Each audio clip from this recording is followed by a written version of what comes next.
Hi guys, my name is Keith. And my name is Christina. We are the owners of Grand Solace Media. We film weddings, sports highlight reels, marketing videos for businesses, and we shoot for realtors. And we recently got engaged in Puerto Morelos, Mexico. Cue the tears. Talk for hours and never slept. Two silhouettes on the concrete steps. We watched the sun as it slowly crept from the horizon. But anyway, we're planning a move from Orlando, Florida to Mexico. We're thinking around the Cancun, Puerto Morelos, Playa del Carmen area. We're gonna document our journey in trying to become expats, and next week we're flying to Mexico to do some recons on those 3 areas, and we're gonna post as we go. Please let us know in the comments if you have any questions, maybe some advice. And this is our first time in front of the camera, so we're still getting used to it. And I think that's it. Just end it like that? No idea. Maybe catchphrase? The people don't want a catchphrase. Maybe we're the Blasians, and that's our... No. Ladies and gentlemen, the captain has turned on the fasten seatbelt sign. Hello, and welcome to this informational video on flying from Orlando, Florida to Cancun, Mexico. This video will guide you through the process of taking a flight from your home airport to Cancun International Airport. Let's get started.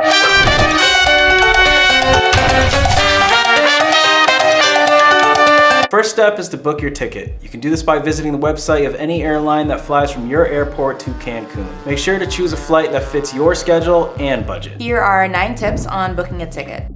Number 1, be flexible with your travel dates. If you have flexibility in your travel dates, you may be able to find better deals by booking during off-peak times or on weekdays. Use a flexible date search option on a booking site to compare prices on different dates. 2, book in advance. Booking your ticket well in advance can often save you money. Most airlines release their schedules and fares around 11 months in advance, so booking early can help you get the best deal. 3, compare prices. Use multiple booking sites to compare prices for your desired flight. Some sites may have exclusive deals or discounts that others don't offer. 4, look for promo codes and discounts. Before booking, search by promo codes or discounts that may be available through airlines' booking sites or credit cards. 5, consider layovers. Direct flights can be more expensive, so consider booking a flight with 1 or more layovers. However, make sure to factor in the additional time and potential inconvenience of layovers when making your decision. 6, join loyalty programs. Many airlines offer loyalty programs that reward frequent travelers with perks like free flights, upgrades, and lounge access. Consider joining these programs to earn points and benefits. Number 7, credit cards with travel points. This will be discussed later on. 8, be aware of additional fees. Airlines often charge additional fees for baggage, seat selection, and other services. Make sure to factor in these fees when comparing prices between airlines and booking sites. Number 9, double check your information. Before finalizing your booking, double check that all of your information, including your name and your travel dates, are correct. Mistakes can be very costly to correct after the fact. By following these tips, you can increase your chances of finding a good deal on your airline ticket and ensure a smooth booking process. In our situation, we try to travel as light as possible, meaning we usually travel with only a personal item, such as a backpack, and carry everything in that or a personal item in a carry-on. Of course, as a video production company, if we're going to a destination to film material, then we have to bring all our equipment, which means more bags. But the less you travel with, the less expensive your travel expenses will be. And when we travel, if we can, we would like to spend more on the actual destination and less on the airfare part of it. On our flight, our round trip for each of us was $178.24 plus $2.72 for tax. In total, for there and back, it was $361.92. But as we mentioned before, it's important to be cognizant of possible travel points that your credit card might have. And if this is your first credit card, never spend more than you have. Meaning when we put money on the credit card, we pay it off immediately after using it. Also, we only use a credit card on things we actually need, like groceries and gas. This way you never get in danger of accruing any interest costs on the card, and you gain travel points to spend on your next trip. On my Capital One card, I had 25,739 miles available to me, and after using that, our total round trip for both of us going to Mexico was $104.53. So, $52.27 for 2 round trip tickets. Think about it. Think about it. Next, it's time to pack your luggage. Remember to check your baggage allowance of your airline and pack accordingly. Be sure to bring all the necessary items for your trip, including your passport, travel documents, and any medications that you might need. Next step, arriving at Orlando International Airport. On the day of your flight, arrive at Orlando International Airport at least 2 hours before your scheduled departure time, and usually the general rule for international flights is 3 hours before. This will give you enough time to check in, drop off your luggage, and clear security. Now, is it possible that you arrive that early and find yourself at the gate with hours to go? Maybe. But it beats rushing and barely making your flight or missing your flight entirely. If you've got some downtime, sit back, relax, or grab a drink and some food while you're waiting. You're now on vacation.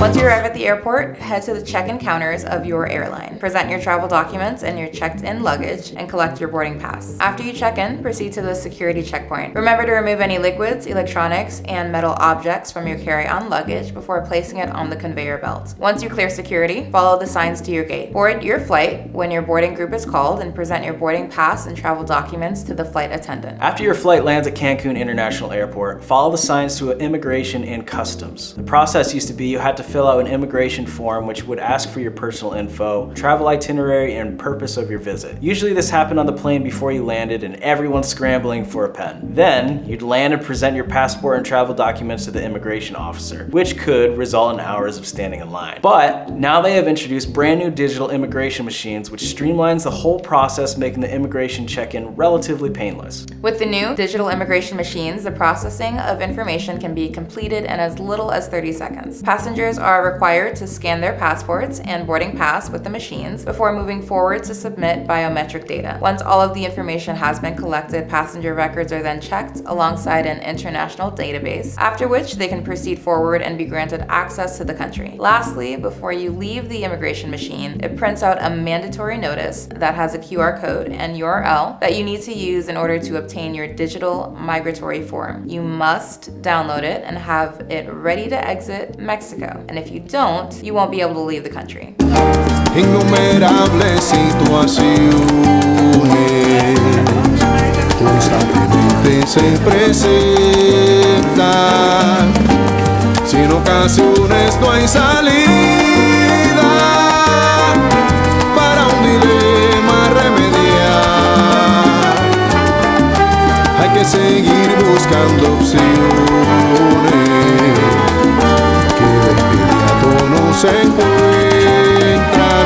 El juego está en pensar, planear, saber qué ficha mover para poder ganar la jugada. El bienestar está en poder saltar esa pared que nos impide una esperanza.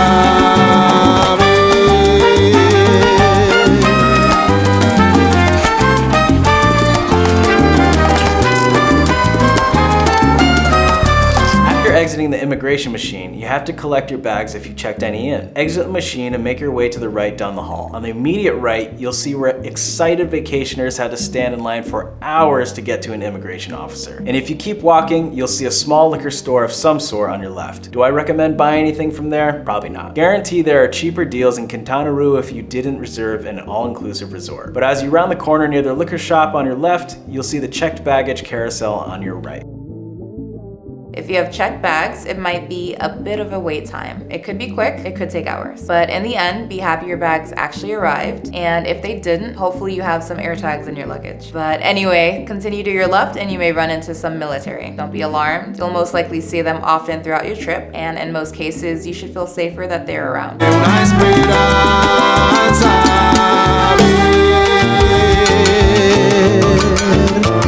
Paredes que te pongan enfrente, bríncale por encima, papá.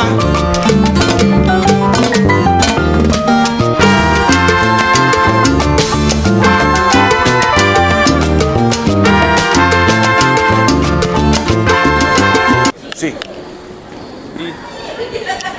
Camera. camera? Yeah. In this particular situation, you are not allowed to record video in this area, and he asked me to turn it off, which I did. And this can apply to all situations. Please remember that wherever you come from, and I am mostly talking to Americans, this is not your country. You are guests in this country, and what the norm is for Mexico may not be the norm for you. Don't be disrespectful, do your best to understand and move on. Anyway, moving through that large hall at the end, you'll find sliding glass doors that open up to where you'll find a possible aggressive welcome if you're not ready for it. This initial hall is lined with car rental booths, vacation excursion booths, hotel booths, and more. In front of these booths, you'll find people welcoming you and asking you if you need help. Basically, they're trying to sell you something. If all of your travel arrangements are made, you can move on or ask any of them for help. Our first time in Mexico, this welcome was a bit surprising because it can be overwhelming, but in the end, they are all willing to help you to get you where you need to go. In our situation, we were looking for America car rental. We had to ask a couple of people exactly where to go, and they gladly helped.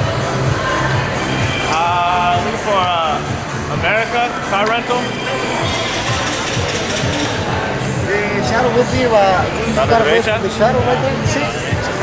Perfecto. Por ahí llega un shadow.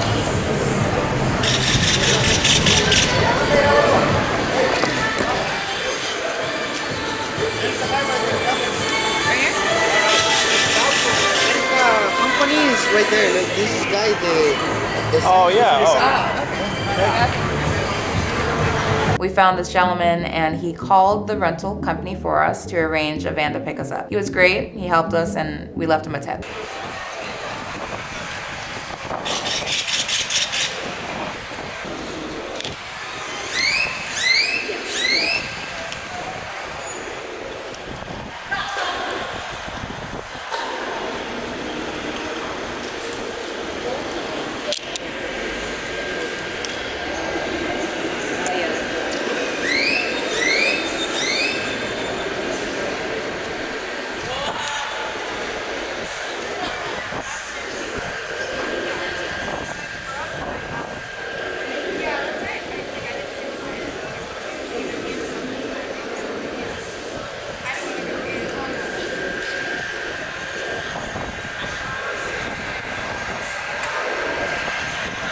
And now, just to warn you, the rental car process in Mexico can sometimes be exhausting. It is safe to say that sometimes what you purchase beforehand online for a car rental might not match up perfectly with what you get. To explain our situation, we haven't had any huge problems with car rentals and we usually get good deals comparing to US prices. But there always seems to be a problem in the total price, and it usually has to do with insurance. We are a part of many expat chats and people like to share experiences or tips on travel. One commenter claimed he used rentcars.com, paid for third-party liability and everything else, got to the rental car, they gave him the keys, and he drove off. Our experience has always been that the workers at the car rental places claim the insurance you bought online doesn't cover in Mexico. So I tried rentcars.com, bought everything for a total of $120 for 10 days. When we got to the desk, the insurance purchased online doesn't cover in Mexico. We're not in a position to argue. He gave us 3 options for payment and how much it would cover. We chose the cheapest and they put a hold on your credit card. The total came out to $320 for 10 days. Still an unbelievable deal. Our personal opinion would be to not purchase anything extra coverage-wise online and just wait till you get to Mexico. Others may have different experiences, but this was ours. After they get you the car, always, and I mean always, and this applies to anywhere you're renting a car, record the outside of the car. Christina has a lot of experience traveling and car renting, so I don't even have to say anything while I record. She already knows to take video and pictures of the outside and inside of the vehicle, because when you finally do return that car, you never know what the car rental place may claim you damaged. Check for dents, scratches, chipped paint, cracked glass, stained interior, and even missing parts. If anything should happen, you will have evidence of what you are responsible for.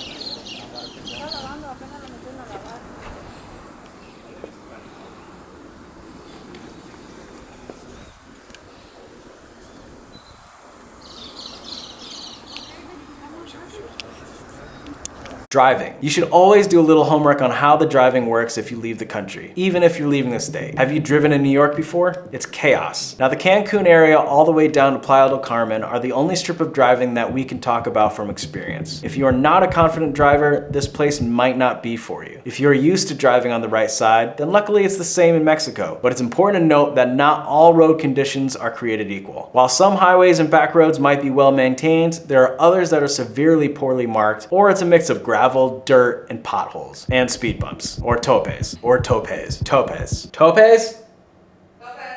Topes. There are many roads there that aren't lined or have faded to the point that they're impossible to make out. In this case, it's best to stay in what you would think is the lane, and even if there are noticeable lanes, you still might get passed on the right where you didn't think a lane existed. Also, the locals tend to get around more on bikes, dirt bikes, or scooters, and when traffic is at a slowdown, they might drive through in between the lanes. It is important to be mindful of that so you don't hit them. Also, there are a lot of roundabouts in the area, so always take it slow there because, like I said, there aren't always lanes, which can prove to be a problem when trying to exit the roundabout.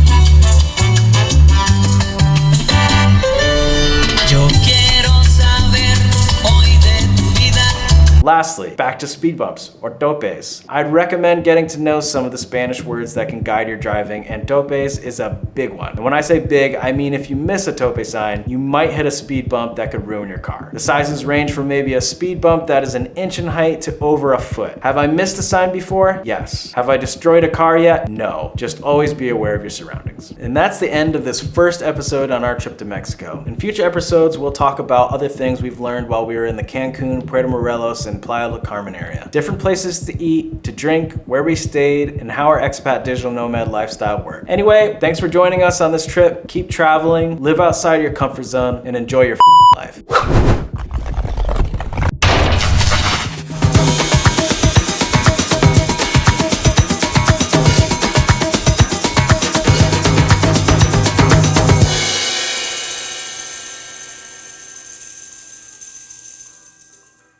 Topes?